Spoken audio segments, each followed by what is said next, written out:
Diogène a exprimé son point de vue il y a plus de 2400 ans, lorsqu'il s'est satisfait en public, au beau milieu de la place du marché, en déclarant « Si seulement la faim pouvait être soulagée aussi facilement ».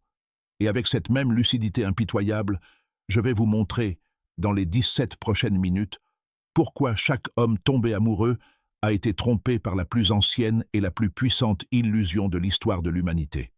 À la fin de cet article, vous repartirez soit brisé, soit complètement libéré.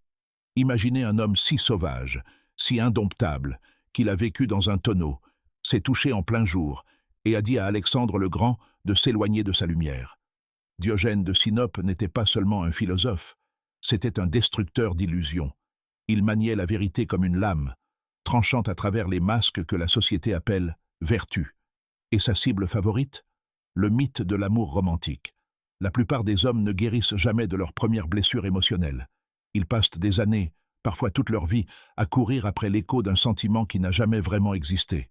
Mais Diogène, il n'a jamais couru après, il n'a jamais supplié, il ne s'est jamais agenouillé devant l'autel de l'approbation d'une femme. Et pour cette raison, il était l'homme le plus libre qui ait jamais existé. Laissez-moi vous raconter une histoire que peu de gens ont entendue. Pourquoi elle a du pouvoir sur vous? Dans l'Athènes antique vivait une courtisane envoûtante nommée Laïs. Elle était l'obsession des puissants, rois, poètes et conquérants, qui se disputaient son regard, offrant des fortunes pour une seule nuit en sa présence. Un jour, un jeune philosophe, visiblement épris, vint trouver Diogène et se vanta « Laïs me plaît. Elle sourit quand je parle. » Sans quitter des yeux son repas d'oignons crus, Diogène dit « Imbécile, ce sourire te coûtera 300 drachmes. » Le jeune homme s'éloigna, vexé. Mais une semaine plus tard, il revint, désespéré. Laïs avait vidé sa bourse et était partie pour un prétendant plus riche. Diogène rit. « La différence entre toi et un mendiant, dit-il, c'est que le mendiant sait qu'on le vole. Et c'est la première leçon. Les femmes n'aiment pas comme les hommes. De nos jours, les hommes sont élevés dans l'idée que l'amour est un juste échange. Donner de la loyauté, recevoir de la loyauté, offrir de la dévotion, recevoir de la dévotion. Mais l'histoire nous révèle une vérité plus cruelle. Prenez Heinrich von Kleist, un poète du XIXe siècle qui adorait une femme nommée Henriette Vogel. Il lui inspira son âme, la vénéra par son art, et lorsqu'elle tomba en phase terminale, elle lui demanda de mettre fin à ses jours. Il le fit, puis retourna l'arme contre lui. Ses derniers mots? Merci. Ni chagrin, ni larmes. Juste de la gratitude pour son obéissance. Voici l'instinct féminin révélé, un moteur d'hypergamie, conçu pour atteindre le but ultime, même au prix de la vie d'un homme. Quand on lui demandait pourquoi il ne s'était jamais marié, Diogène répondait « Le mariage est une prison pour les imbéciles. Pourquoi s'attacher à quelqu'un qui cherche toujours une chaîne plus solide? Chaque homme se souvient de sa première trahison. Peut-être était-ce la fille du lycée qui vous embrassait en secret et se moquait de vous devant ses amis, ou la fiancée qui vous avait promis l'éternité, puis avait disparu à l'arrivée de quelqu'un de plus riche. Les détails diffèrent. La blessure est la même. Voici la vérité que personne n'ose dire. Votre chagrin n'était jamais une erreur. C'était une initiation. À Sparte, les garçons étaient arrachés à leur mère à 7 ans, jetés dans la nature. Les faibles périssaient. Les forts revenaient guerriers. Car les Spartiates l'avaient compris. La douleur est le seul véritable enseignant. Votre cœur brisé n'est pas une tragédie, c'est une révélation. C'est votre premier aperçu de l'instinct féminin. Diogène l'a bien dit. Un homme qui pleure une femme est comme un chien qui hurle à la lune. La lune n'entend rien et ne s'en soucie pas. Mais si je vous disais que la douleur peut devenir force, que ce qui vous a détruit peut vous forger, c'est ici que les cœurs tendres s'en vont et que les forts commencent. Il arrive un moment dans la vie de chaque homme où le voile se déchire. Il frappe comme un éclair, impitoyable, clair, irréversible. Pour certains, il survient dans le silence d'un lit froid après son départ.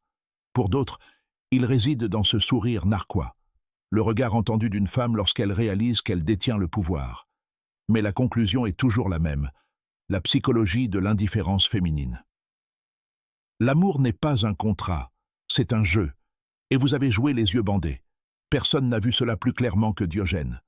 Tandis que Platon rêvait de formes idéales et que Socrate débattait de morale, Diogène vivait dans la souillure, se moquait des idéaux et regardait les hommes implorer la justice.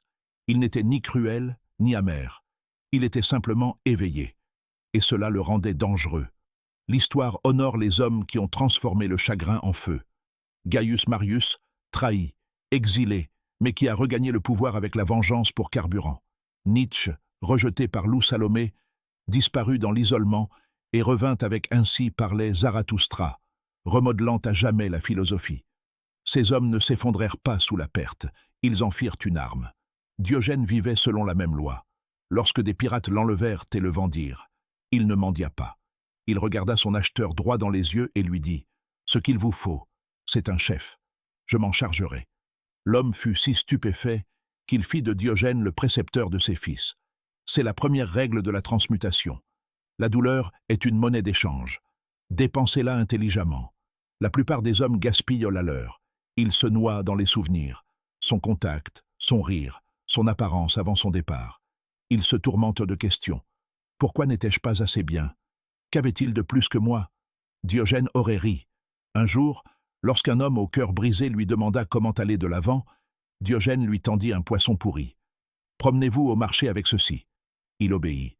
À son retour, l'odeur était insupportable. « Maintenant, jetez-le, » dit Diogène. Il le fit. « Il vous manque? » Bien sûr que non. Alors pourquoi vous manque-t-elle? Pourquoi le désir non restitué détruit le masculin? Les femmes ont toujours connu les règles. Ce sont des tacticiennes nées, les premières maîtresses de la guerre psychologique. Tandis que les hommes bâtissèrent des empires, les femmes maîtrisaient un pouvoir subtil, non par la force, mais par l'illusion. Pensez à Catherine la Grande, qui accéda au trône par la séduction, ou à Cléopâtre, qui lia César et Antoine avec un pouvoir déguisé en passion. Ces femmes n'étaient pas mauvaises. Elles jouaient simplement mieux le jeu. Lorsqu'une célèbre courtisane se vantait un jour de pouvoir séduire n'importe quel homme, Diogène lui répondit « Essaie-moi ». Elle la flatta, la caressa et se dévoila entièrement. Il ne leva même pas les yeux de ses lentilles. « Ton corps est ton arme », dit-il calmement. « Mais je ne suis pas ta cible. C'est la deuxième loi. Personne ne vous contrôle, à moins que vous ne preniez part à leur jeu. L'homme d'aujourd'hui se noie dans la manipulation. On lui dit de s'ouvrir, d'être vulnérable, d'exposer son âme. Et dès qu'il le fait, l'attirance s'éteint. Le respect s'évanouit. La connexion s'effondre. Diogène l'aurait vu de loin. Lorsqu'un homme se plaignait que sa femme s'était désintéressée d'elle après qu'il lui ait dévoilé son âme, Diogène lui tendit un verre d'eau. « Renverse-le » dit-il. L'homme s'exécuta. « Maintenant, remets-le. » Il ne pouvait pas. Alors pourquoi l'as-tu renversé? La plus grande transformation ne consiste pas à maîtriser les femmes, mais à se maîtriser soi-même. Les stoïques appelaient cela l'apatheia, la libération de la passion. Les bouddhistes l'appelaient le détachement. Diogène appelait cela vivre comme un chien. Aucun attachement, aucune attente, aucune peur de la perte. Quand Alexandre le Grand lui offrait quelque chose, Diogène répondait « Oui, bouge, tu me caches le soleil. » C'est l'esprit inébranlable, construit non pas sur la richesse ou l'amour, mais sur l'absence de besoin. La plupart des hommes n'y parviendront jamais. Ils auront soif d'attention, quémanderont de l'affection et se briseront pour des miettes de validation.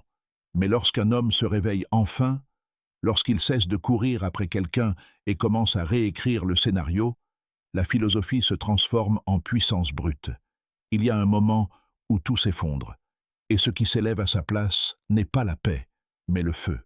Vous réalisez que chaque larme, chaque nuit blanche, chaque sacrifice n'ont jamais été pour elle. Ils l'ont été pour votre propre ego blessé, votre besoin désespéré d'être choisi, le piège de l'ego de la poursuite de l'amour. Diogène savait mieux que ça. Il n'a jamais supplié d'être aimé. Il a vécu dans un tonneau, s'est touché en plein jour et est mort sans le sou, mais détenait plus de pouvoir que les rois. Le mythe le plus mortel qu'on raconte aux hommes est qu'ils doivent être aimés pour être entiers. L'histoire est pleine de tombes, prouvant le contraire. Samson, détruit par la trahison. Orphée, qui a affronté l'enfer pour Eurydice avant de la perdre en rebroussant chemin. Hercule, brûlé vif par un amour empoisonné. Ce ne sont pas des histoires d'amour, ce sont des avertissements. Lorsqu'un jeune homme vint trouver Diogène, le cœur brisé, celui-ci saisit un rat mort par la queue. L'homme recula. « Tu recules devant cette carcasse, » dit Diogène, « et pourtant tu laisses une femme te pourrir l'âme. » Première règle de la maîtrise de soi brutale. Aucun plaisir ne vaut le prix de la dignité. La plupart des hommes n'apprennent jamais. Ils continuent à courir après, persuadés que celle-ci sera différente. Elle n'est pas comme les autres. Si j'essaie plus, elle restera. Ils ont tort. Encore et encore. Mais toi, tu peux choisir. Reste à genoux. Ou relève-toi. Jung. Projection et l'ombre féminine.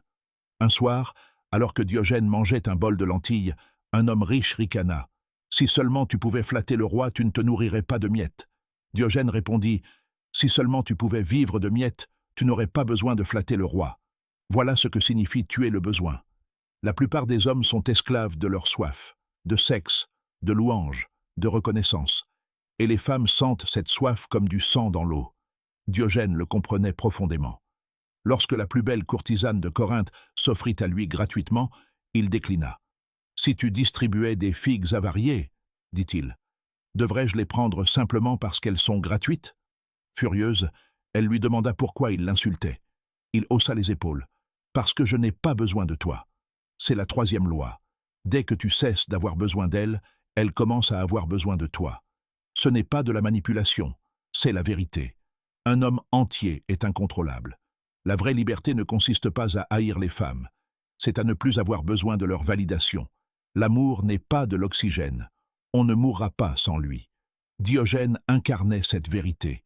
Il ne possédait rien. Il ne rendait de compte à personne. Il mangeait quand il avait faim, dormait où il voulait, vivait sans honte.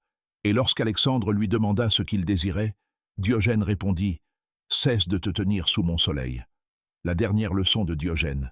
Liberté ou fantaisie. C'est ça la liberté. Ne pas tout avoir, mais ne manquer de rien. Et c'est là que la plupart des hommes échouent. Ils entendent cela. Ils sentent le feu s'embraser. Et puis, ils oublient. Un sourire les ramène au piège. Ils échangent leur dignité contre des miettes. Ne soyez pas cet homme. Soyez celui qui dit « J'apprécierai l'amour, mais n'en dépendrai jamais. » Soyez celui qui s'en va quand le respect s'éteint. Soyez celui qui n'a peur de rien. Diogène est mort comme il a vécu, indompté. Quand on lui a demandé comment il voulait être enterré, il a répondu « Jetez-moi aux chiens. À quoi me sert une tombe ?» Même mort, il a refusé d'être possédé. Alors maintenant, posez-vous la question, ici, à ce carrefour, allez-vous ramper dans la vie en suppliant d'être aimé?